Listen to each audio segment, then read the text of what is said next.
Buenas, esto es BIM Praxis, el podcast donde el BIM se encuentra con la inteligencia artificial.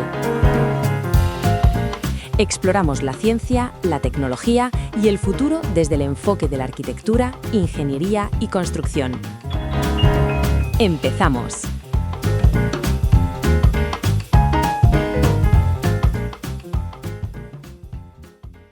Bienvenida, bienvenido a este análisis. Cada día millones de personas interactuamos con inteligencias artificiales como ChatGPT y recibimos respuestas que parecen asombrosamente humanas. A veces ingeniosas, a veces increíblemente detalladas, totalmente. Pero es que hay una realidad sorprendente detrás de esa pantalla. El modelo no tiene ni la más remota idea de lo que va a decir. Cero. Ni la frase completa, ni siquiera la siguiente palabra. Exacto. Es una de las mayores paradojas de esta tecnología, yo creo. Proyectamos una intención, un plan, pero su funcionamiento es mucho más mecánico y, en cierto modo, más fascinante. ¿Cómo que mecánico? Pues que genera la respuesta pieza por pieza. Y cada una de esas piezas es una conjetura, una apuesta probabilística. ¿Ya? Elegida entre más de 100.000 opciones. No es un plan premeditado. Es un proceso que se repite una y otra vez. Hoy vamos a hacer una exploración detallada de ese proceso, basándonos en un vídeo técnico muy bueno que descompone el mecanismo paso a paso. La misión es, desmitificar qué ocurre desde que pulsamos enviar hasta que aparece el texto. Entender cómo algo con una lógica tan simple en el fondo puede dar resultados que parecen tan complejos. Eso es. ¿Vale? Pues vamos a desglosar esto. Para empezar, la pregunta del millón. ¿Cómo narices empieza la máquina a leer lo que le escribimos? Esa es la pregunta fundamental, y nos lleva directos al primer paso, la tokenización. La tokenización. Y aquí, ya de entrada, llega la primera sorpresa para mucha gente. Los modelos no leen palabras. Ah, ¿no? No, leen tokens. Tokens. Suena a ficha de máquina recreativa. ¿Qué es exactamente un token en este contexto? Pues es la unidad básica con la que trabaja el modelo. A ver, un tokenizador, que es como un subprograma, coge nuestro texto y lo rompe en las piezas más eficientes que conoce. Vale. Por ejemplo, el vídeo ponía un ejemplo en inglés. La frase I love programming. It's awesome. 5 palabras. Pues no se convierte en 5 palabras, sino en 7 tokens. I love programming, luego el punto. Un momento, incluso el punto es un token. Incluso el punto. Y its se divide en dos, it y ss. Pero, ¿por qué? Parece un desperdicio, ¿no?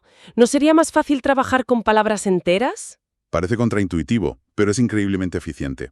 Piensa en el vocabulario. Si trabajaras con palabras, necesitarías una lista con todas las palabras existentes, plurales, conjugaciones. Sería una lista infinita, claro. Gigantesca. Inmanejable. Con tokens, una palabra muy rara como indistinguishable se puede romper en piezas más comunes. Ah. Como indistinguishable. Así, el modelo puede entender y construir palabras que nunca ha visto antes, simplemente combinando tokens que sí conoce. O sea, es mucho más flexible. Exacto. Claro. Le da la capacidad de manejar un lenguaje casi infinito con un diccionario finito de piezas de Lego, por así decirlo. Es una analogía perfecta. Y supongo que esto tiene una implicación muy práctica, que es la que siempre oímos sobre los límites de las APIs. Sobre los límites, claro. Cuando dicen que un modelo tiene un límite de, 4.096 tokens, no se refieren a 4.000 palabras. Para nada. En inglés, la regla general es que 100 tokens son unas 75 palabras. Así que ese límite de 4.096 tokens son en realidad unas 3.000 palabras. Paso, nuestra pregunta ya no es texto, es una secuencia de números. Una lista de identificadores de token, por ejemplo, 101, 254, 223, 102. Vale, tenemos una lista de números. Pero eso todavía no significa nada. Un número es solo un número. ¿Cómo se convierte esa secuencia en algo que la máquina pueda entender como significado? Esa es la transición clave. Y nos lleva al segundo paso, los vectores de significado, o embeddings. Embeddings. Cada uno de esos números de tokens se busca en una tabla gigantesca y se convierte en un vector. Y un vector no es más que una lista de números larguísima. ¿Cómo de larga? En el caso de GPT-3, Cada token se convierte en un vector de 12.288 números. ¡Madre mía! Es que a mí me explota la cabeza solo con pensar en 4 dimensiones. ¿Cómo podemos visualizar un vector de más de 12.000 números? Es imposible visualizarlo, pero la analogía perfecta es pensar en ello como un mapa de significados. Un mapa en un espacio con muchísimas dimensiones. Un mapa. Sí, cada vector es una coordenada que posiciona a su token en ese mapa. Y lo mágico es que la posición no es aleatoria. Tokens con significados similares acaban muy cerca unos de otros. ¿Perro y gato estarían juntos? Exacto, en la misma región del mapa, mientras que perro y logaritmo estarían lejísimos. Aquí es donde entra el famoso ejemplo que siempre se cita, ¿no? El de si tomas el vector de rey, le restas el de hombre y le sumas el de mujer. El resultado es un vector muy cercano al de reina. Eso es. Y suena casi demasiado perfecto. A veces me pregunto si es un ejemplo elegido a propósito que funciona de maravilla. Es la duda que surge, sí. O sea, este tipo de álgebra de palabras es fiable en general. ¿Podríamos hacer lo mismo con doctora menos mujer más hombre y obtener doctor? En gran medida, sí. A ver, obviamente hay casos más complejos, pero la fiabilidad de estas relaciones es asombrosa. Y lo que es realmente revolucionario es que demuestra que el lenguaje tiene una especie de geometría oculta. ¿Una geometría? El modelo, sin que nadie se lo enseñe explícitamente, descubre esa estructura matemática solo analizando billones de frases. Por eso puede hacer esa álgebra. No es que entienda qué es un rey, es que ha mapeado su relación conceptual con hombre y mujer en un espacio geométrico. Vale, lo pillo. Entonces, cada pieza de nuestro texto es ahora un vector con un significado posicionado en este mapa gigante. Pero una respuesta coherente no es solo una lista de significados. Las palabras se relacionan entre sí. Claro. ¿Cómo sabe el modelo a qué vectores, a qué partes de mi pregunta debe prestarles más atención? Supongo que ahí entra el cerebro de la operación. Exacto. Ese es el trabajo del transformer, la red neuronal en sí. Y su herramienta clave es un mecanismo que se llama atención. Atención, el material de origen usa una analogía que es genial. Un técnico de luces en un concierto. A ver. Cuando hay un solo de guitarra, el foco apunta al guitarrista. Si canta la vocalista, el foco cambia hacia ella, ¿no? Ignorando al resto. Pues la atención hace algo parecido con los tokens. ¿Y cómo funciona en la práctica? Imagina la frase. El gato se sentó en la alfombra porque estaba cansado. Al procesar la palabra estaba, el mecanismo de atención tiene que decidir qué otras palabras son importantes para entender el significado de estaba en este contexto. Vale. Le asignará una puntuación de atención altísima a gato, porque los gatos se cansan. Claro. Y una puntuación muy baja a alfombra, aunque alfombra esté más cerca en la frase, porque las alfombras no se cansan. Ha aprendido ese patrón, que el atributo cansado se suele asociar a seres vivos y no a objetos. Exactamente. Y esto no pasa una sola vez, ¿verdad? El material dice que hay múltiples cabezales de atención y docenas de capas. Suena a un proceso muy intensivo. Es un proceso de refinamiento masivo. GPT-3 tiene 96 capas. 96, sí. Y en cada capa hay múltiples cabezales de atención, cada uno buscando un tipo diferente de relación. Gramatical, semántica.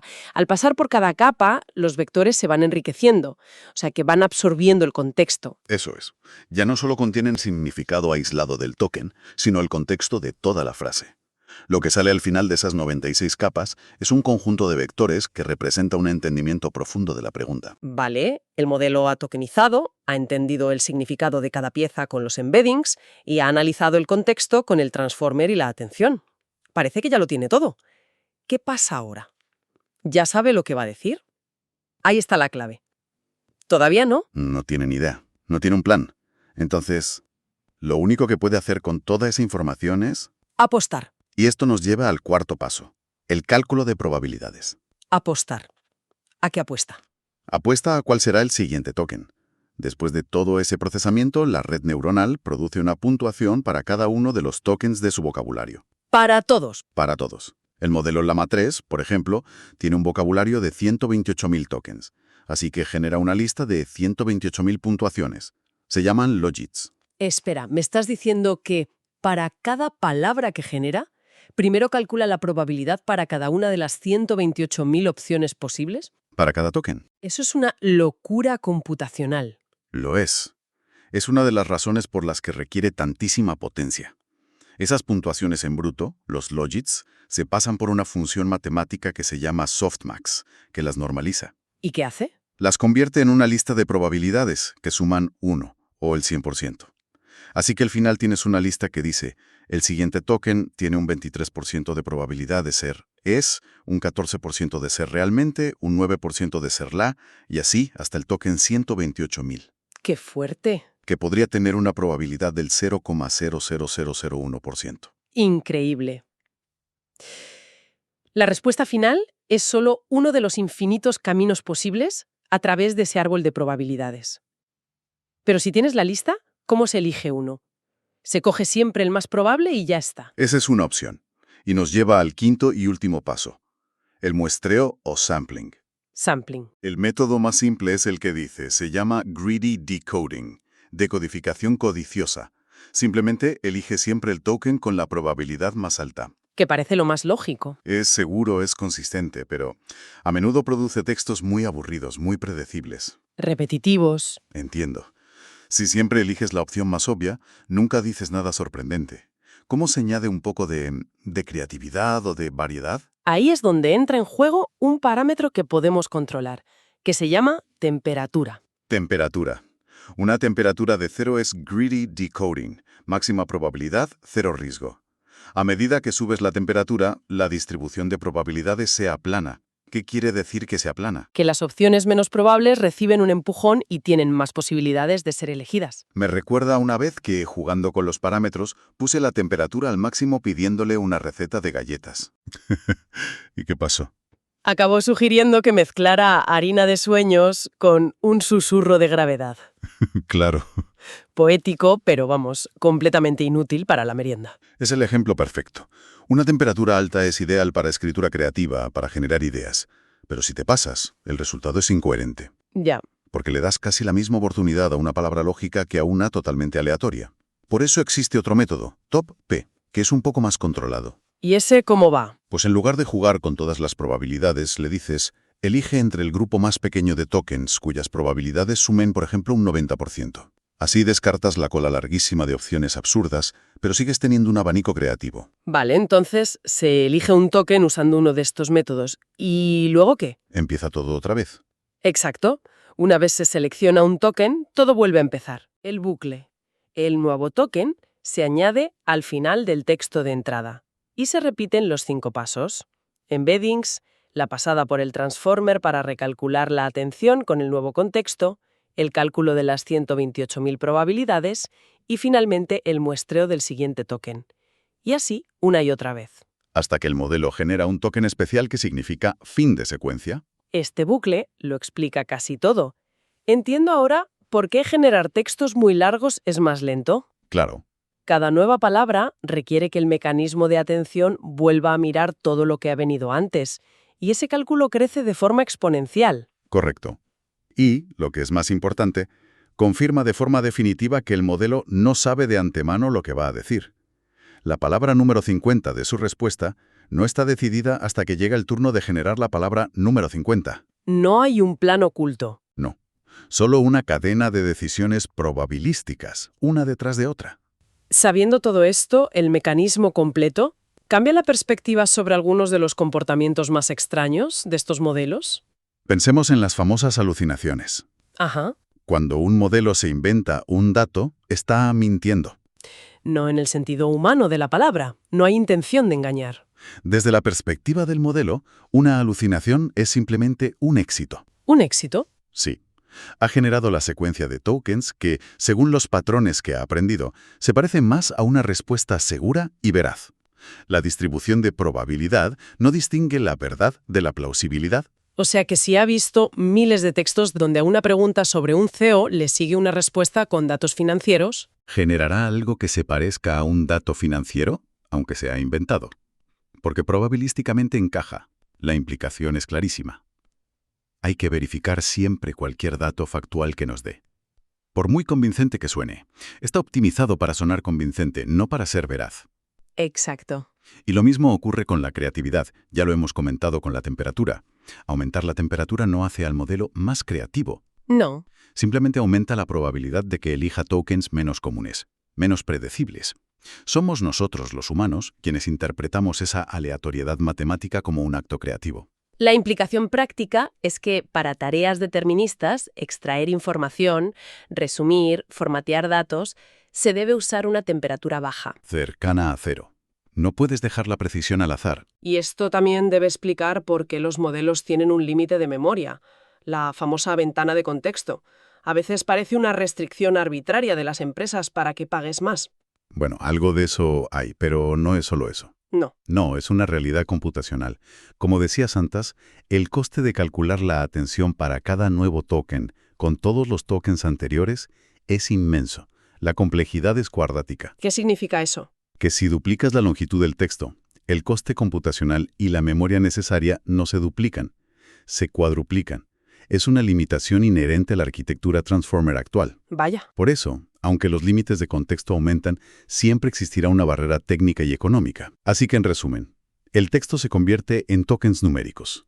Esos números se transforman en vectores con significado en un mapa conceptual.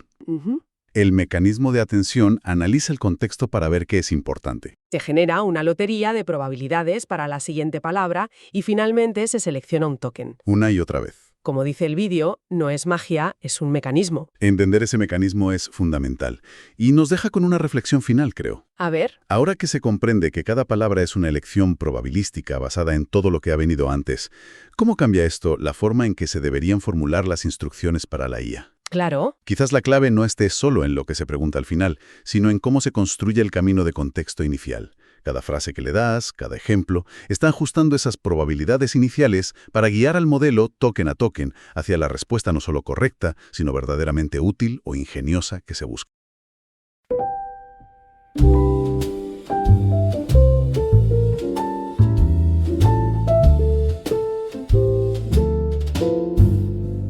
Y hasta aquí el episodio de hoy. Muchas gracias por tu atención.